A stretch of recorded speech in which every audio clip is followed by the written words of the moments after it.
Assalamualaikum warahmatullahi wabarakatuh. Alhamdulillah nahmaduhu wa nasta'inuhu wa nastaghfiruh wa na'udzu billahi min shururi anfusina wa min sayyiati a'malina.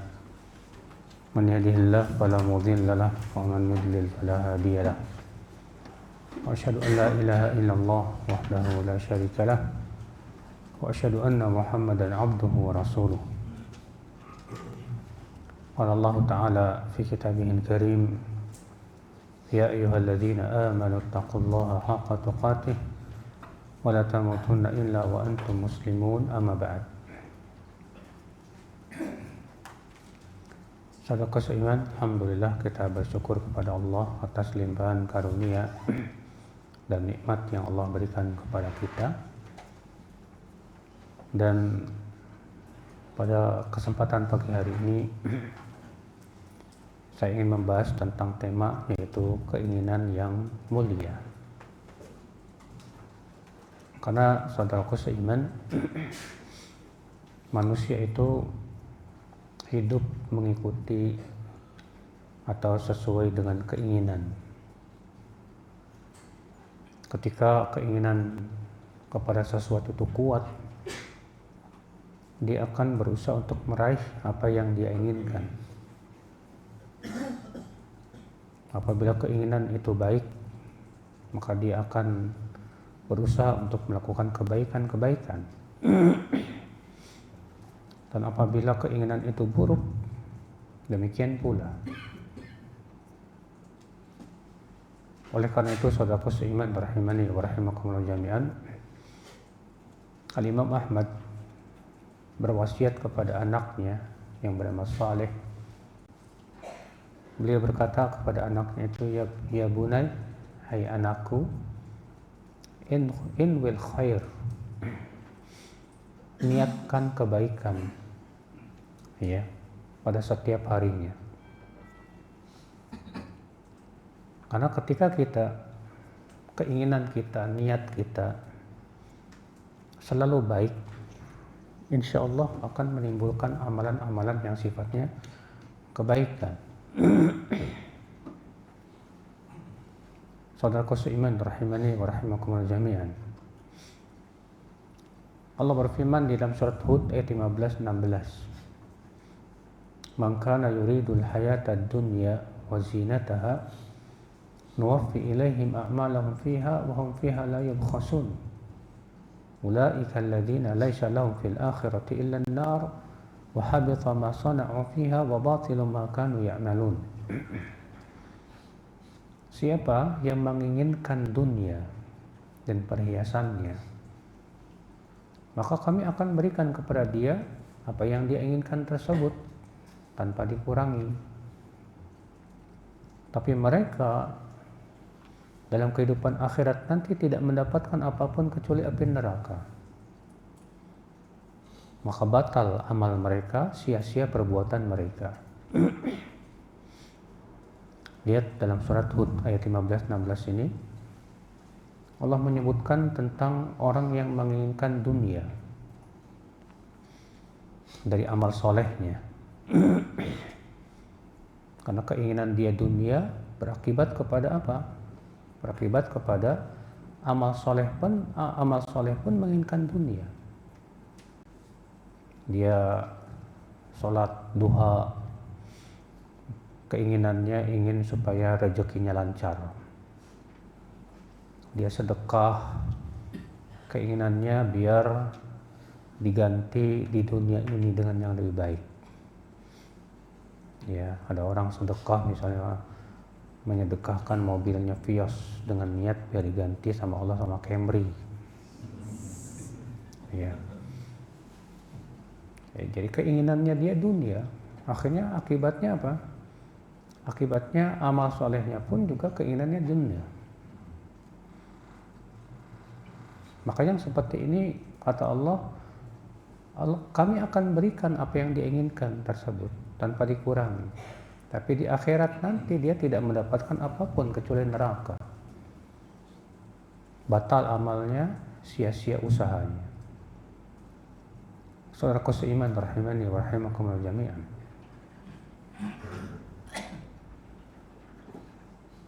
Allah juga berfirman, "Faman kana yarju liqa'a rabbih falyamal 'amalan shalihan wa la yusyrik bi'ibadati rabbih ahada." Siapa yang mengharapkan pertemuan dengan Rabb-Nya, mengharapkan tentu tidak lepas dari keinginan.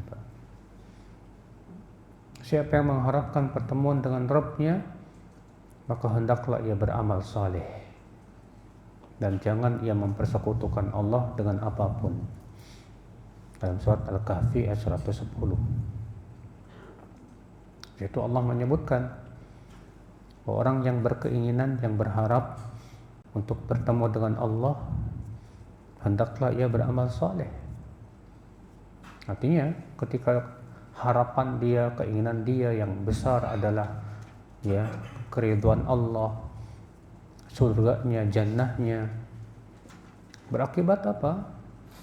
Hendaknya dia beramal saleh.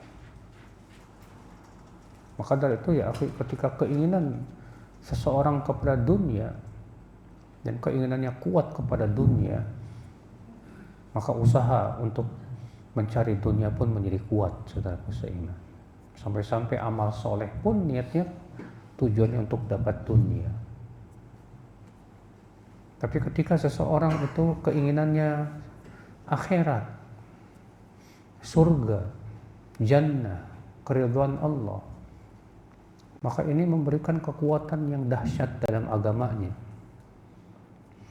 Sebagaimana Imam At-Tirmidzi meriwayatkan dalam sunannya, Nabi SAW bersabda, "Man kanat hammuhul akhirah." Siapa yang keinginan dia adalah akhirat.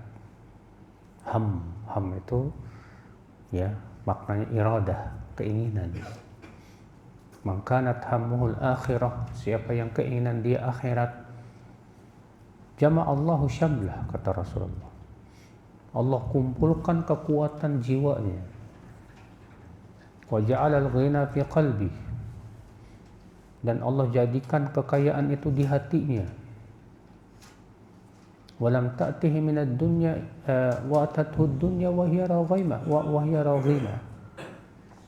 dan dunia pun akan mendatanginya dalam keadaan dunia itu hina di matanya. Sebaliknya kata Rasulullah SAW, "Wa man kanat hammuhu ad-dunya," siapa yang keinginannya dunia, syattatallahu alaihi syamlah, farraqallahu alaihi syamlah, Allah cerai beraikan urusannya, Allah cerai beraikan kekuatannya. Artinya orang yang menginginkan dunia sulit untuk istiqomah di atas agama, karena Allah sudah cerai beraikan kekuatan dia. Wa ja'ala al-faqra baina 'ainai, dan Allah jadikan kefakiran itu di pelupuk matanya. Artinya ia tidak pernah merasa puas, selalu merasa kurang. Kemudian kata Rasulullah SAW, "Walam ta'tihi minad dunya illa ma kutibalah." Dunia pun tidak mendatanginya kecuali sesuai yang Allah takdirkan saja kepadanya. Lihat saudaraku seiman, Rasulullah SAW di sini membedakan antara orang yang keinginannya akhirat dengan orang yang keinginannya apa? Dunia. Orang yang keinginan akhirat, yang dia pikirkan akhirat, yang dia kejar akhirat, bukan berarti dia meninggalkan dunia, tetap dia cari dunia, tapi bukan keinginan terbesar dia dunia. Keinginan terbesar dia adalah akhirat. Maka ini membekas pada dirinya, memberikan kekuatan untuk senantiasa di atas kebaikan, untuk senantiasa istiqomah, untuk senantiasa berusaha untuk menjaga keimanannya, agamanya, ketakwaannya. Dia semangat kepada sholat, semangat kepada berbagai macam ibadah, kebaikan. Kenapa? Karena keinginan dia adalah akhirat. Kemudian Allah jadikan apa? Hatinya kaya. kaya maksudnya dia tidak simpan dunia itu di hatinya. Ya. Dia hanya karena keinginan dia akhirat. Sehingga bagi dia dunia itu sesuatu yang hanya sebuah wasilah saja. Diambil sesuai kebutuhan saja. Sehingga dikasih sama Allah sedikit pun dia tetap qanaah, merasa puas dengan yang ada. Dia pun akhirnya zuhud dalam kehidupan dunia, tidak mengharapkan apapun dari manusia, tidak mengharapkan pujian mereka, tidak mengharapkan pemberian mereka. Ya, itu hatinya kaya, Masya Allah. Kenapa? Karena dia keinginannya itu, Pak, keinginannya adalah akhirat. Luar biasa cara seiman. Berbeda dengan orang yang keinginan dunia. Kata Rasulullah tadi apa? Allah cerai beraikan syamlah, kekuatan dia. Ikhlasnya lemah. Ya kenapa? Ya karena menginginkan dunia. Untuk ikhlas itu sulit banget Pak, orang yang menginginkan dunia itu Pak. Ya, orang yang lagi menginginkan jabatan misalnya pas lagi pemilu. Ya. Sedekah pun tujuannya ada udang di balik lempeye, Pak. Ya, ada keinginan-keinginan tertentu. Buat dia yang paling sulit itu adalah ikhlas. Kenapa? Karena dia sedang menginginkan dunia. Orang yang sedang menginginkan wanita untuk berzikir kepada Allah susah, Pak. Yang dia ingat wanita itu aja. Makan ingat dia, minum ingat dia, sampai berak pun ingat dia. Kenapa? Karena dia sedang menginginkan sesuatu. Orang yang menginginkan dunia, sedang menginginkan harta, yang sedang mengejar harta, omzet dan yang lainnya. Maka pada waktu itu ya akhwat Islam, yang dipikir adalah keuntungan dunia saja. Akhirnya dia menganggap sholat nggak menguntungkan. Sampai ada orang bilang katanya sholat itu cuma buang-buang waktu. Sampai ada yang bilang begitu. Ya, kenapa? Karena memang hatinya tidak menginginkan akhirat. Hatinya menginginkan dunia. Sehingga akhirnya yang terbesar di mata dia dunia. Itu sangat berpengaruh. Keinginan itu sangat mempengaruhi cinta, ya benci, ridho. Orang yang keinginannya akhirat, Pak, cintanya pun benar lurus. Dia akan mencintai orang-orang soleh. Dia akan mencintai ya ketakwaan. Dia akan mencintai amalan kebaikan. Kenapa? Dia menginginkan akhirat.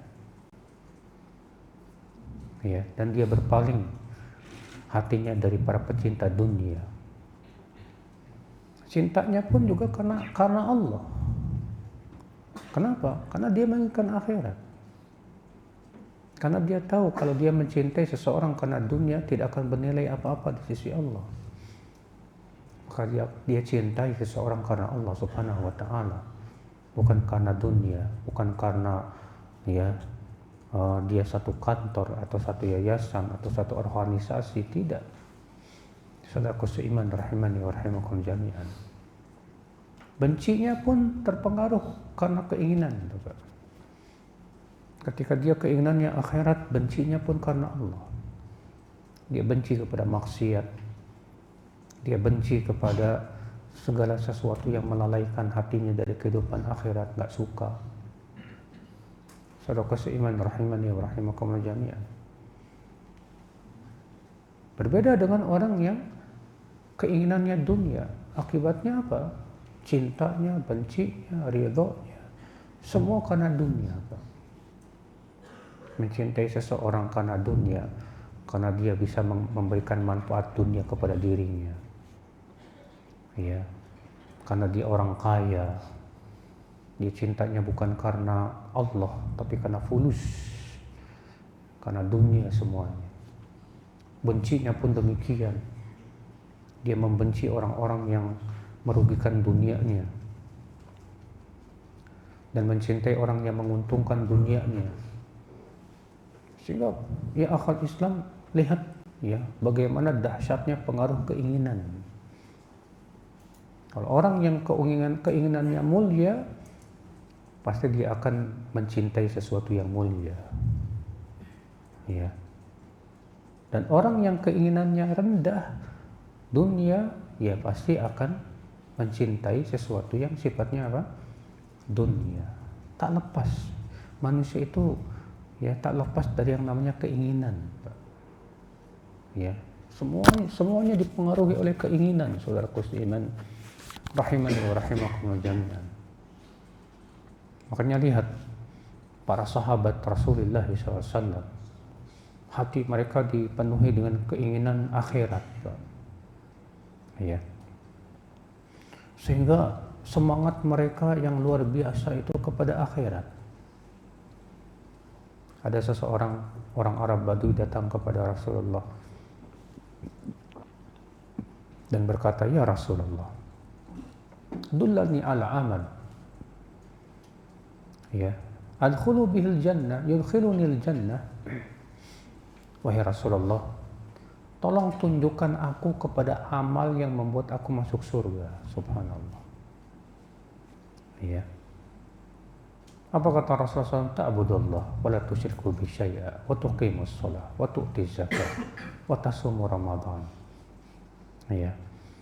Itu kamu beribadahlah kepada Allah saja, jangan sekutukan Allah, dirikan salat, bayar zakat, puasa Ramadan, haji ke Baitullah.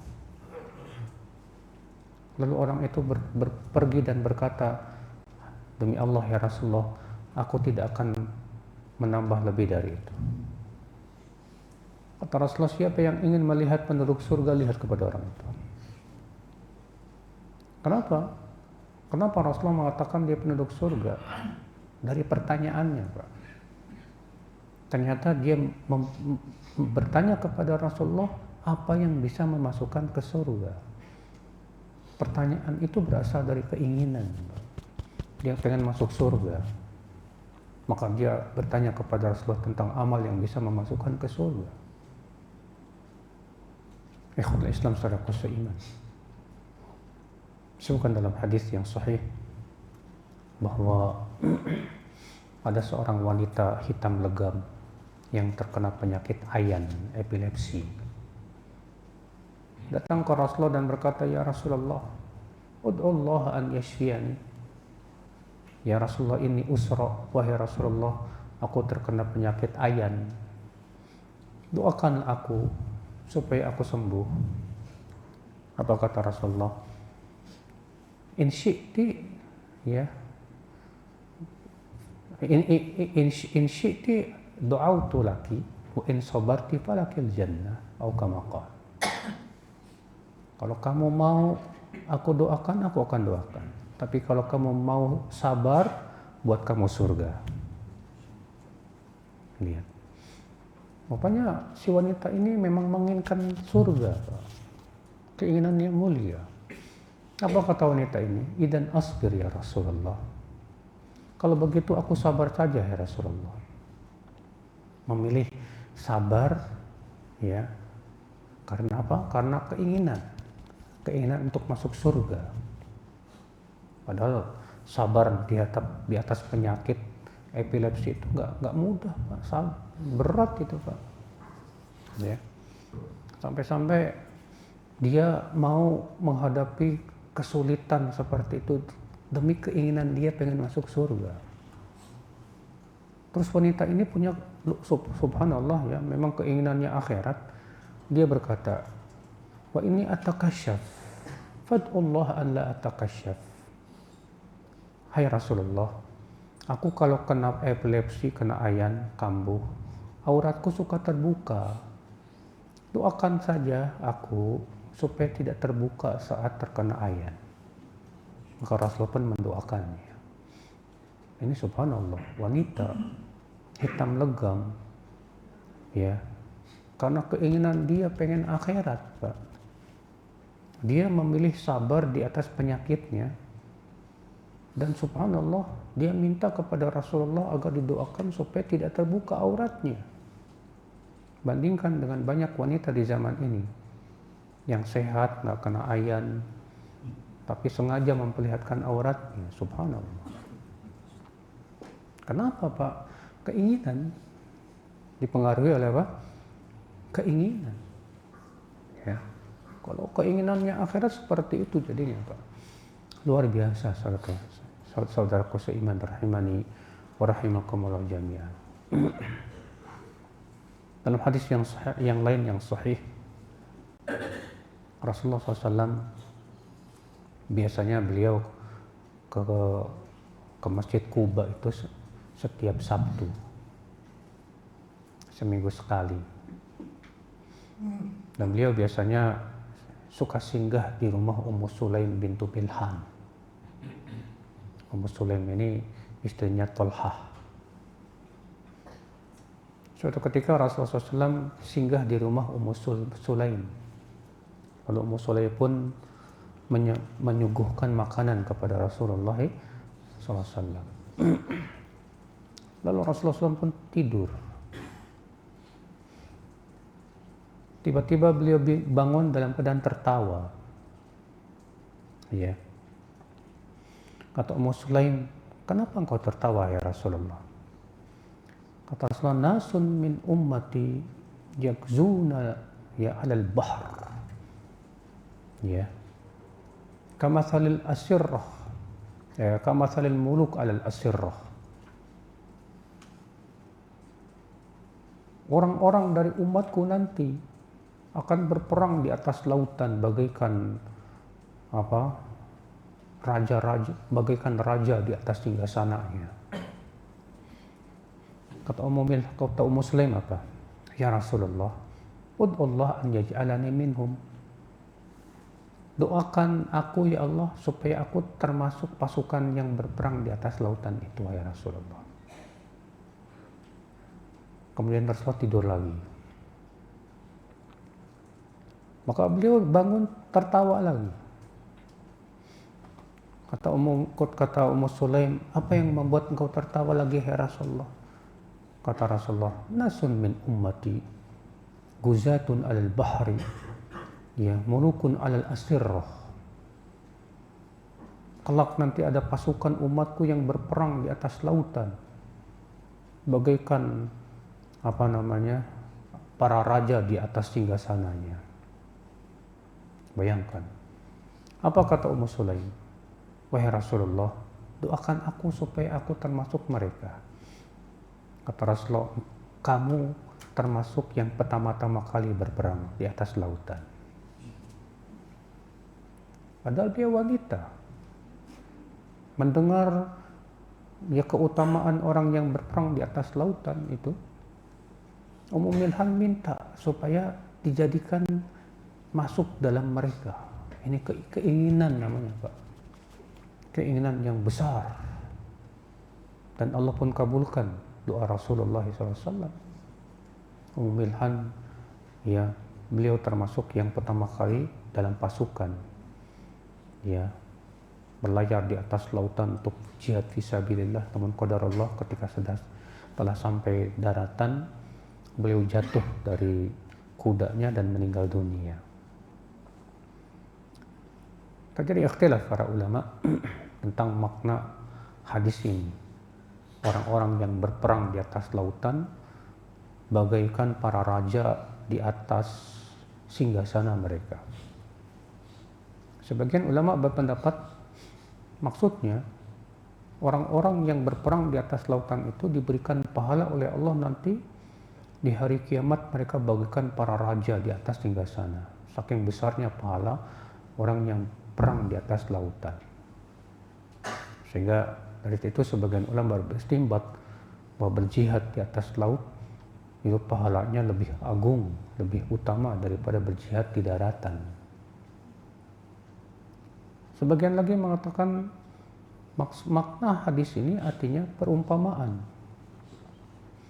Perumpamaan orang-orang yang berjihad di jalan Allah, yaitu di lautan itu, di atas perahu-perahu yang besar, kapal-kapal yang besar, bagaikan para raja yang duduk di atas dipan-dipan singgasana mereka. Ini ada dua pendapat dari kalangan para ulama. Namun maksudnya Pak, saya membawakan hadis ini tadi, keinginan Ummu Sulaim bintu Milhan. Ya, lihat keinginan itu. Ketika mendengar pahala yang begitu besar, keinginan dia kepada pahala itu, kepada amal soleh tersebut. Masya Allah. Makanya orang yang keinginannya kuat kepada akhirat, keinginannya jadi mulia, Pak. Tapi kalau orang yang menginginkan dunia, nggak tertarik sama yang namanya pahala itu, Pak. Nggak tertarik. Antum lihat aja, ketika azan berkumandang, hayya ala sholah, hayya ala falah, yang datang ke masjid berapa? Ya, itu semua dipengaruhi oleh apa? Keinginan, saudaraku seiman.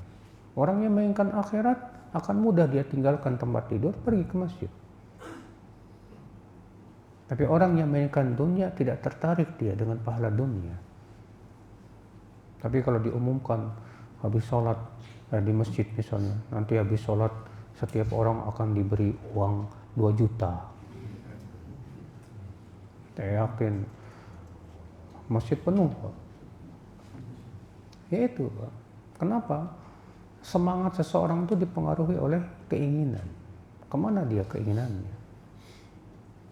Maka dari itulah ya akal Islam di sini ya penting sekali. Ya kita untuk memanage keinginan.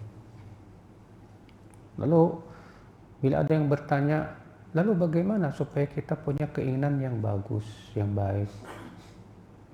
Tentu saudaraku seiman rahimani wa rahimakumullah jami'an. Keinginan sangat dipengaruhi oleh pikiran. Keinginan sangat dipengaruhi oleh apa? Pikiran. Keinginan juga sangat dipengaruhi oleh keyakinan.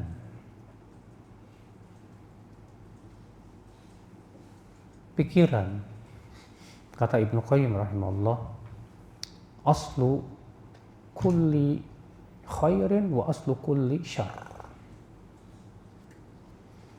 Pikiran itu adalah sumber kebaikan dan sumber keburukan. Orang yang pikirannya selalu kebaikan, memikirkan tentang akhirat, memikirkan tentang hal-hal yang sifatnya positif, akan menimbulkan keinginannya juga kepada kebaikan. Tapi kalau kita memikirkan sesuatu yang tidak baik, pasti akan berpengaruh kepada keinginan. Suasana hati akan berbeda, Pak. Contoh saja ketika antum melihat kekurangan istri, terus antum memikirkan kekurangan istri antum, aja istri saya kok ya pesek, istri saya kok pendek, istri saya kok. Akhirnya apa yang terjadi, Pak? Pikiran itu akan pengaruh kepada apa? Hati. Akhirnya rasa cinta kita kepada istri berkurang. Ya, akhirnya ada keinginan-keinginan yang enggak. Ya, udahlah ganti yang setelah aja lah kalau gitu. Dari mana pikiran? Seorang istri juga sama ketika melihat kekurangan suaminya, lalu dia pikirkan kekurangan-kekurangan itu, ya muncul suasana hati yang berbeda, rasa cintanya berkurang, dan muncul keinginan-keinginan yang tidak baik. Makanya orang yang ingin menjaga keinginan hati, jaga pikirannya, Pak. Orang yang menjaga pikirannya, insya Allah dia akan bisa menjaga apa? Ya, niat-niatnya itu, keinginan-keinginannya tersebut, saudaraku seiman. Makanya kita usahakan, Pak, agar pikiran kita positif. Kita sibukkan, misalnya pikiran kita dengan membaca buku. Ketika kita membaca buku, ya muncul tuh keinginan-keinginan yang baik gitu, Pak. Untuk membaca Quran dan disibukkan akal pikiran antum untuk memahami tadabburi Al-Quran, ya muncul tuh keinginan-keinginan yang luar biasa, Pak. Membaca tentang kitab-kitab biografi para ulama, bagaimana Imam Bukhari yang waktu kecilnya sampai hafal 70.000 hadis, bagaimana Imam Ahmad, bagaimana para ulama, muncul keinginan untuk mengikuti mereka. Dari mana? Dari pikiran. Dan pikiran itu juga dipengaruhi oleh mata. Ya. Berbeda ketika pikirannya apa, Pak? Pikiran memikirkan kuliner. Ya. Pikirannya di otaknya pikirannya combro, misro, ya, nasi uduk, nasi goreng. Akhirnya keinginannya cuma kuliner aja. Dari mana? Dari pikiran, Pak. Demikian pula keinginan pun juga mempengaruhi pikiran, sama. Ya. Ikhwatul Islam. Ada lagi orang yang sedang senang dengan sebuah hobi, maka pikiran dan keinginannya pun juga kepada hobi tersebut, Pak. Antum lagi senang goes, pikirannya gimana saya bisa ya beli sepeda yang enak, yang ringan. Ya, pikirannya ke situ, akhirnya menimbulkan keinginan ke sana. Antum lagi hobi senang mancing, akhirnya pikirannya mikirin kemana saya mau mancing. Ya, yang dilihat di Tokopedia reel, joran, alat-alat pancing. Menimbulkan keinginan ke sana juga, Pak. Ya. Nah, itu sangat dipengaruhi saudaraku seiman, rahimani wa rahimakumullah jami'an. Nah, ini saudaraku seiman, ya. Jadi pikiran itu sangat mempengaruhi keinginan. Sebagaimanapun keinginan pun akan menimbulkan pikiran sesuai dengan keinginan. Ya, makanya Allah menyuruh kita untuk menjaga mata. Allah berfirman, "Wa qul lil mu'minina yaghuddu min absarihim wa yahfadhu furujahum." Katakan kepada kaum mukminin, hendaklah mereka menundukkan pandangan mereka dan menjaga kemaluan mereka. Wa qul lil mu'minati yaghuddna min absarihim wa yahfadna furujahun. Dan katakan kepada kaum mukminat, hendaklah mereka menundukkan pandangan mereka. Karena pandangan itu menimbulkan pikiran, Pak. Dari pikiran menimbulkan keinginan. Antum ngelihat awewe, eta gelis pisan, eta awewe.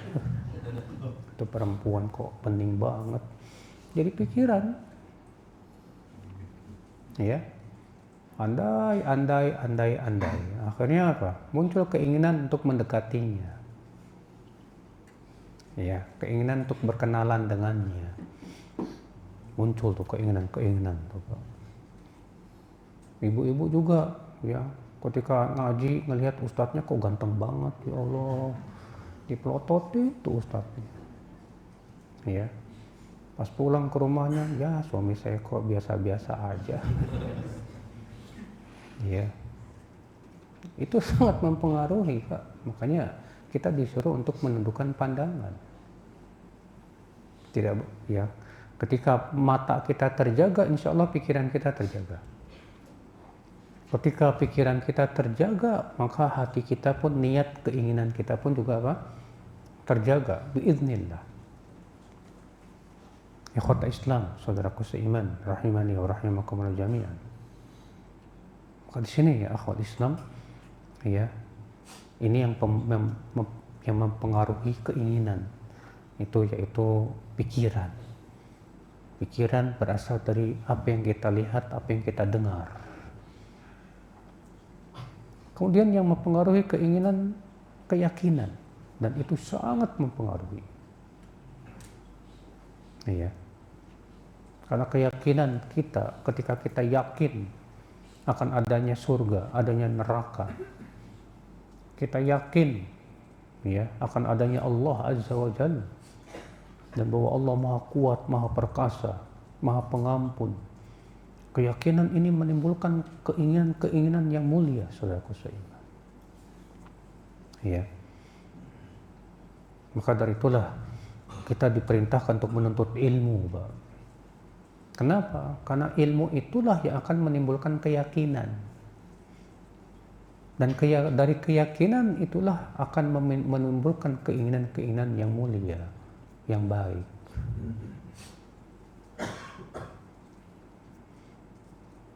Kalau kita menuntut ilmu, Pak, dan ketika kita mendapatkan bukti-bukti, dalil-dalil yang sangat kuat akan adanya hari kebangkitan misalnya, di mana Bapak baca Al-Quran, tadabbur Al-Quran, Allah menegakkan bukti-bukti yang sangat kuat akan adanya hari kebangkitan, dan manusia akan dibangkitkan dari alam kuburnya. Di situ kita merasa ada keinginan untuk apa? Bertaubat. Ada keinginan untuk melakukan kebaikan dan amal saleh. Saudara seiman rahimani wa rahimakumullah jami'an. Maka dari itulah ya akhwal Islam, ya, ini dua perkara yang mempengaruhi apa? Keinginan. Yang pertama yaitu pikiran, yang kedua yaitu keyakinan. Saudaraku seiman rahimani wa rahimakumullah jami'an.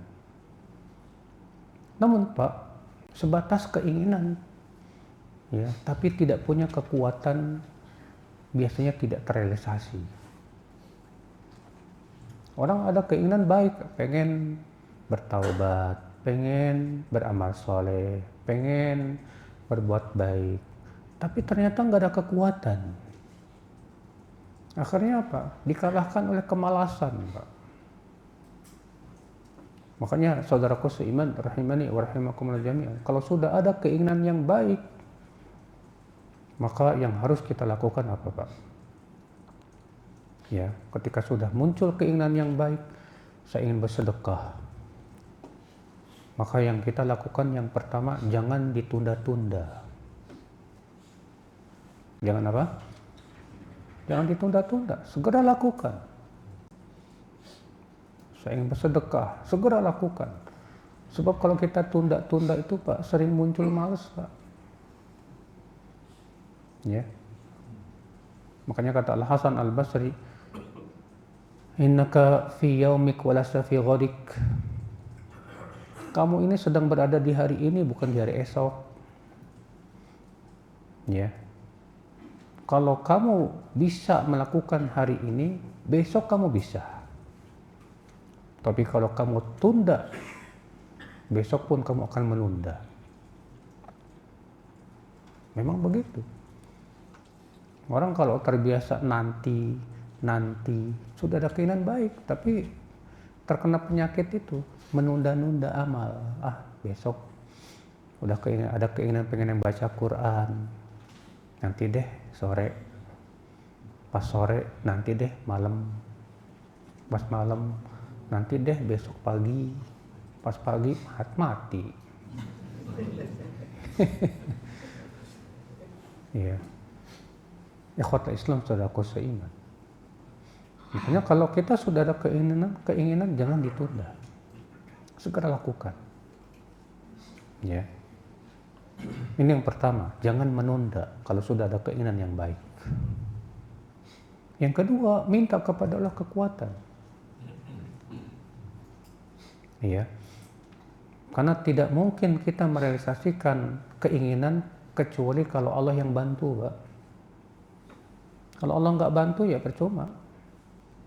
Makanya minta kepada Allah supaya Allah bantu kita. Makanya kan Rasulullah mengajarkan kita berdoa, Allahumma a'inni ala dzikrika wa syukrika wa husni ibadatik.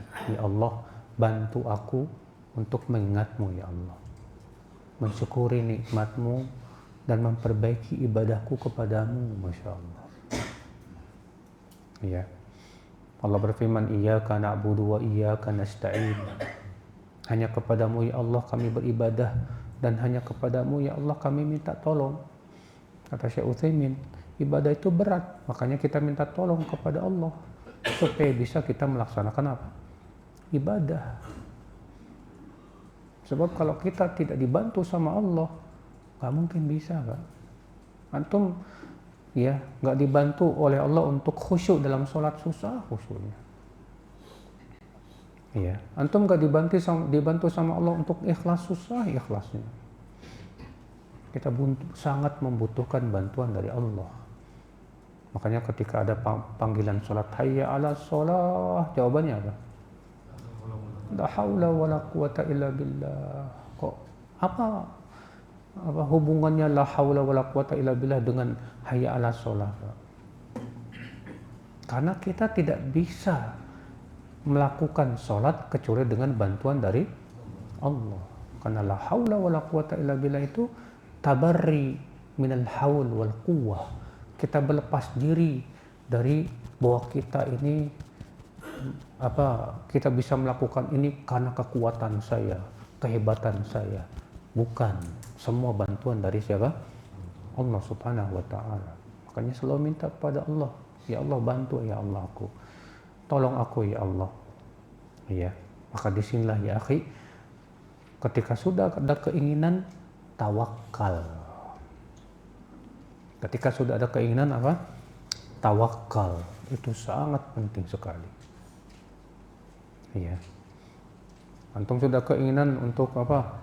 Ya, memulai usaha, bismillah, lakukan dan tawakal.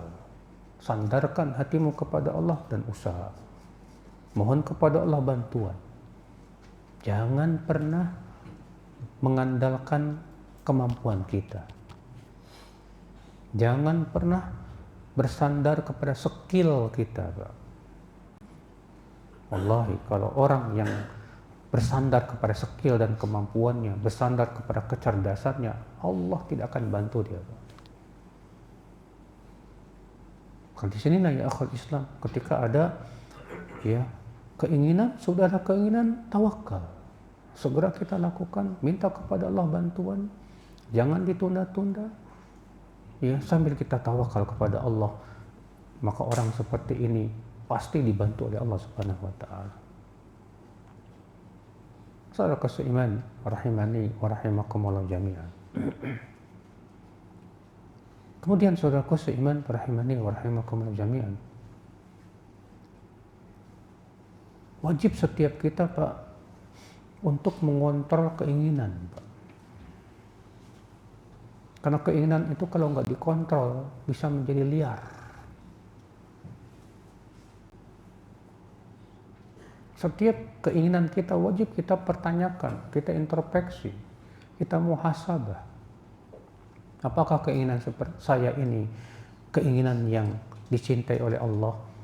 Ataukah keinginan saya ini keinginan yang terlarang? Saudaraku seiman, rahimani wa rahimakumullah jami'an. Sebab ketika kita bisa mengontrol keinginan, itu modal yang terbesar, Pak, untuk kita ya terhindar dari berbagai macam keburukan. Karena untuk memanage keinginan itu susah, Pak.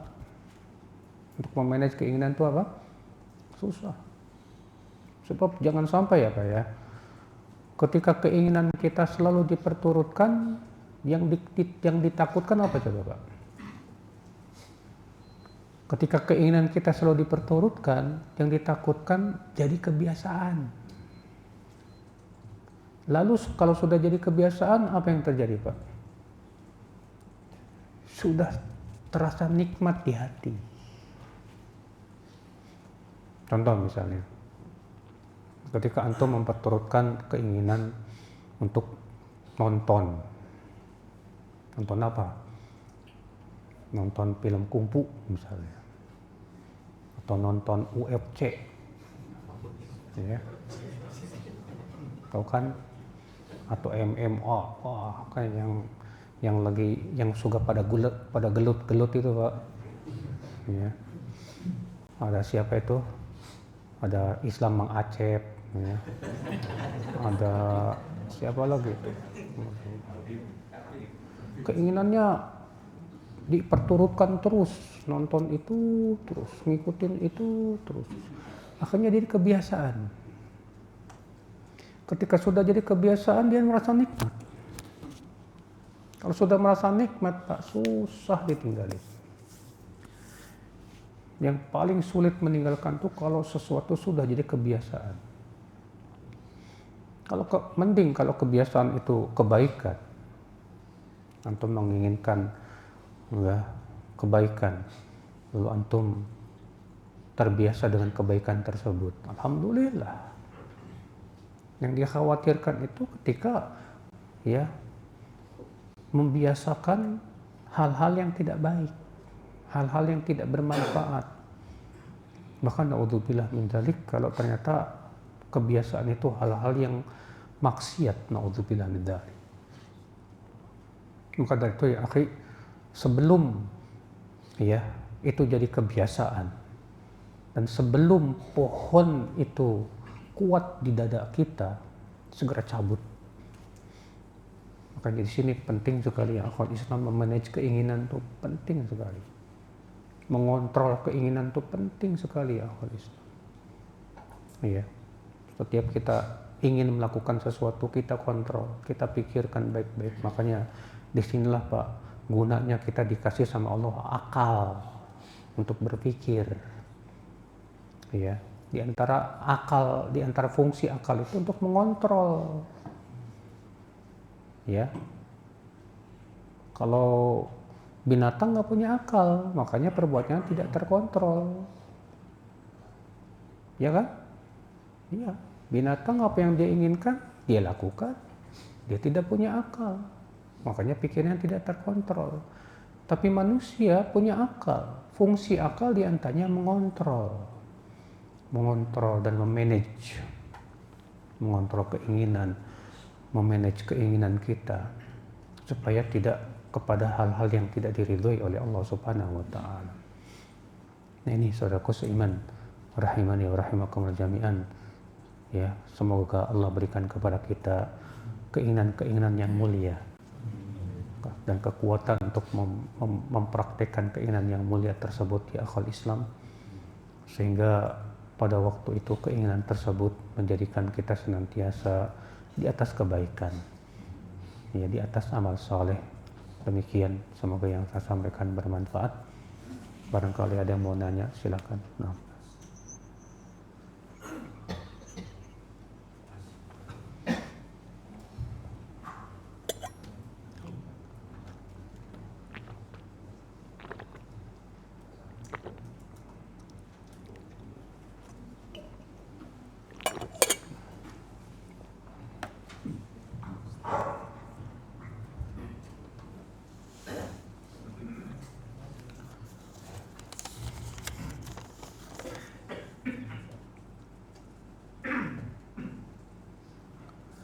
Adakah doa agar akhirat selalu jadi keinginan tertinggi dalam kehidupan saya, Ustaz?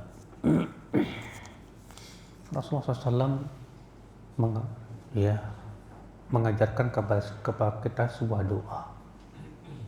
Allahumma inni as'aluka fi'lal khairat wa tarkal munkarat wa hubbal masakin wa an taghfira li wa tatuba alai wa idza aradta biqaumin fitnah faqbidni ilaika ghayra maftun wa as'aluka hubbak wa hubba man yuhibbuk wa hubba amalin yuqarribuni ila hubbik. Kata Rasulullah, ta'allamuha wa 'allimuha. Pelajari doa ini dan ajarkan doa ini kepada orang lain. Allahumma inni, ya Allah, sesungguhnya aku memohon kepada Engkau fi'lal khairat, agar bisa melakukan kebaikan, wa tarkal munkarat, dan meninggalkan kemungkaran, wa hubbal masakin, dan agar bisa mencintai orang miskin, wa an taghfira li wa tarhamani wa an taghfira li wa tatuba alayya, dan agar Engkau ampuni dosaku dan berikan taubat kepada aku. Dan apabila Engkau menginginkan fitnah menimpa suatu kaum, maka wafatkan aku dalam keadaan aku tidak terkena fitnah itu. Dan aku mohon kepada Engkau untuk bisa mencintaimu, mencintai orang yang mencintaimu, dan mencintai amal yang bisa mendekatkan diriku kepadamu. Ini bagus banget Bapak, sampai Rasulullah mengatakan pelajari doa ini dan ajarkan doa ini kepada orang. Iya.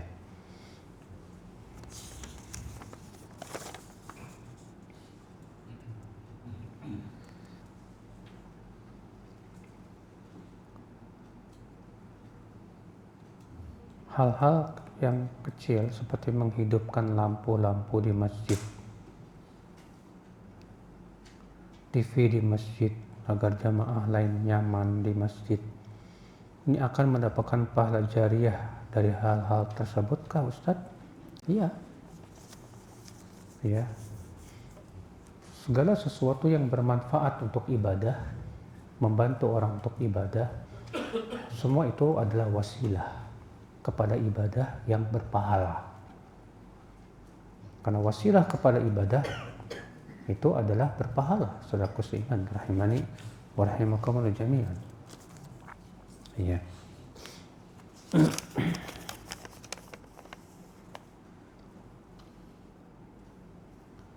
Seiring pertambahan usia, harta dan jabatan malah semakin dibukakan dan disibukkan urusan dunia, sering merusak kualitas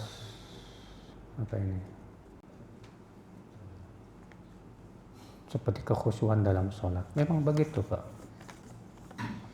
Semakin kita dibukakan kesenangan, sifat kesenangan itu biasanya melalaikan.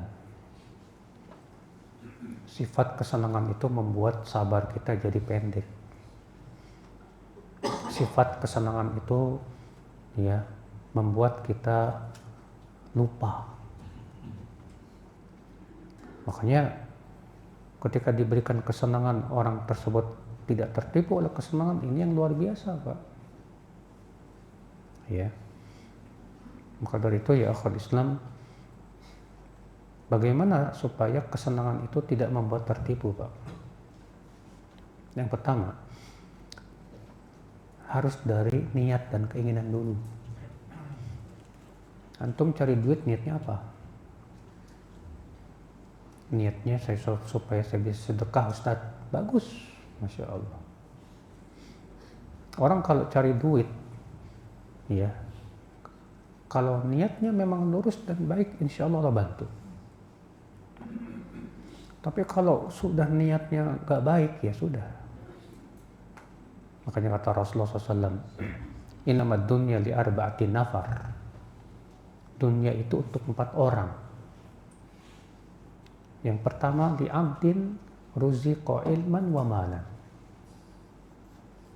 Untuk seorang hamba yang diberikan rezeki, harta dan ilmu. Dengan ilmunya, dia bertakwa kepada Allah, dia menyambung silaturahim, dan ia tidak melupakan hak harta tersebut. Wa huwa bi afdalil manazil, kata Rasulullah, maka ini orang yang paling utama kedudukannya. Siapa dia? Yang diberi oleh Allah apa? Ilmu agama dan harta. Masya Allah. Berarti hadis ini memberikan isyarat kepada kita Bapak, pentingnya mengimbangi harta dengan ilmu din, dengan iman. Ya. Yang kedua, abdun li abdin ruziqa ilman walam yurzaq malan. Hamba yang diberi oleh Allah rezeki ilmu, tapi nggak dikasih rezeki harta. Wahwa shadiqun niyah, tapi niat dia benar. Dia berkata, kalau aku punya harta kayak si fulan, aku akan bersedekah kayak si fulan. Wa huma fil ajri sawa, kata Rasul, maka keduanya dalam pahala sama. Gara-gara apa? Keinginan. Yang ketiga, wa abdin ruziqa malan walam yurzaq ilman. Hamba yang dikasih oleh Allah harta, tapi nggak dikasih sama Allah ilmu agama, ilmu din. bahwa yatakhabbatu fih, lalu dia gunakan hartanya di jalan yang tidak benar, dan dia pun memutuskan silaturahim, dan dia tidak mengeluarkan hak harta, bahwa bi akhbathil manazil, kata Rasulullah, maka ini orang yang paling buruk ya kedudukannya. Siapa itu? Diberikan harta, jabatan, tapi nggak punya apa? Nggak diberikan ilmu din. Ya. Yang keempat, hamba yabdin lam yurzaq ilman wala mala. Nggak dikasih rezeki harta, nggak dikasih rezeki ilmu agama. Udah miskin, nggak sholat lagi. Sudah gitu niatnya buruk. Kalau aku punya harta, aku akan berbuat maksiat kayak si fulan. Ya. Tapi Rasulullah menyebutkan yang paling buruk yang ketiga, bukan yang keempat. Kenapa? Karena yang keempat cuma bisa berandai-andai. Tapi kalau yang ketiga, dia punya harta. Saudara seiman. Maka dari situlah Pak, semakin antum naik jabatan, semakin antum dibuka kesenangan, antum harus bersungguh-sungguh semakin menuntut ilmu. Supaya mengimbangi Pak. Supaya harta ini tidak membuat kita lalai. Supaya harta ini ya dan jabatan tersebut tidak membuat kita ini futur. Ya, kenyataan terkadang enggak. Semakin sibuk dengan dunia, semakin jauh dari majelis ilmu.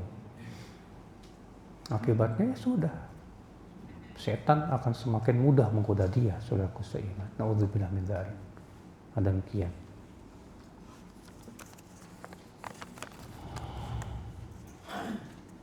Apa hukum nonton UFC? Haram. Karena memukul wajah itu haram, Pak. Rasulullah mengharamkan memukul apa? Wajah. Ya, antum nonton UFC di situ mukul wajah. Wah. Ya. Ya saya nonton sambil mengingkari, nggak bisa Pak. Ya, nggak mungkin antum menonton sambil mengingkari, nggak mungkin. Lama-lama akhirnya menikmati. Ya.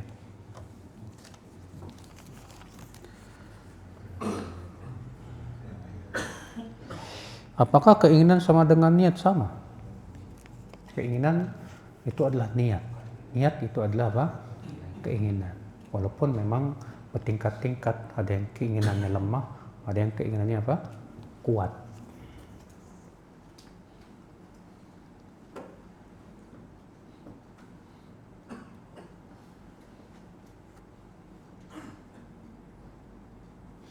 Bila suatu keinginan untuk berbuat buruk tapi tidak dilaksanakan karena tidak ada kekuatan, ya, bagaimana hukumnya?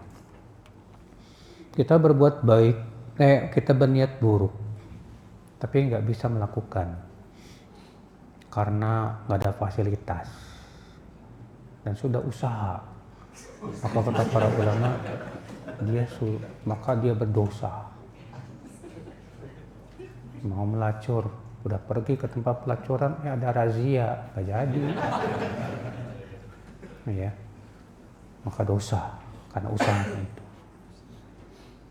Adapun kalau hanya sebatas di pikiran, setelah itu enggak, ya, maka pada waktu itu dia tidak dapat dosa, tidak dapat pahala, ya.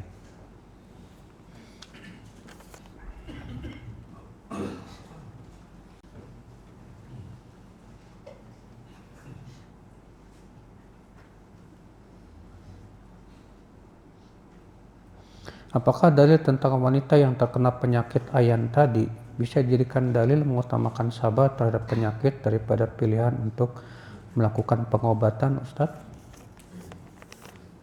Hadis tersebut tidak meniadakan berobat. Karena hadis itu kan wanita tadi kan minta didoakan oleh Rasulullah biar sembuh. Dan Rasulullah kalau sudah mendoakan langsung sembuh, Pak. Banyak sahabat yang minta didoakan langsung sembuh. Ada seorang sahabat dalam perang matanya terkena apa? Panah. Ketika dicabut matanya keluar dan nempel. Datang ke Rasulullah minta, "Hai Rasulullah, ya tolong doakan." Didoakan langsung kembali lagi sembuh. Ali bin Abi Thalib pernah kena penyakit mata, kemudian Rasulullah doakan langsung sembuh seketika. Nah, si wanita ini minta pengen seperti itu. Maka Rasulullah menyuruh sabar, tidak meniadakan untuk berobat. Karena berobat memang dianjurkan sama Rasulullah. Tadawau ya ibadallah, wala tadawau bil haram. Berobatlah wahai hamba Allah, tapi jangan berobat dengan yang haram. Tetap kita berobat sambil sabar. Ya, karena kan yang namanya berobat bisa jadi Allah berikan kesembuhan, bisa jadi Allah tidak berikan kepadanya apa? Kesembuhan. Iya. Allahu a'lam. Sudah tidak ada lagi pertanyaan, alhamdulillah. Kita tutup. Subhanakallah bihamdik, asyhadu an la ilaha illa anta, astaghfiruka wa atubu ilaik. Wassalamualaikum warahmatullahi wabarakatuh.